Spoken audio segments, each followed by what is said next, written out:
Want to hear your story about how you even got into silver. Have you been a lifetime silver person? Is this kind of a new thing for you? Where does that come from? I think I should start out with the warning. Okay. I got my first round or first roll of Buffalo, and that's like a gateway drug for silver stackers, because it can be, not everybody. Yeah. But that was like kind of it for me. That and watching Silver Dragons on YouTube. I picked up on another guy called Big Red Bullion on YouTube.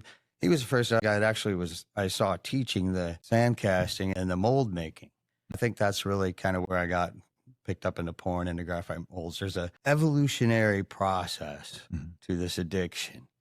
And when it starts with those Buffalo rolls for a lot of people, I'm not the only one. And then when you get into pouring, it's fun just pouring bars and maybe getting a stamp and stamping them, right? Right. And then you get into casting, and I've seen people grow into lost wax, and they get 3D printers, and it's just this huge process of everything that entails that they grow into. Yeah. And seeing that happen for people, I think, is what's been the most exciting. I've enjoyed it for myself, but I don't do everything that a lot of these artists do.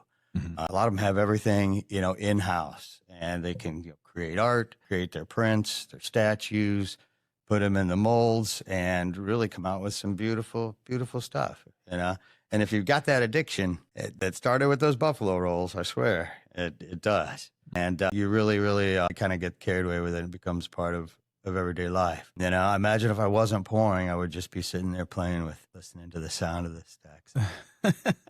I suppose it is definitely an addiction. It becomes that way. We see all the time people hiding it from their significant other, their habit, if you will.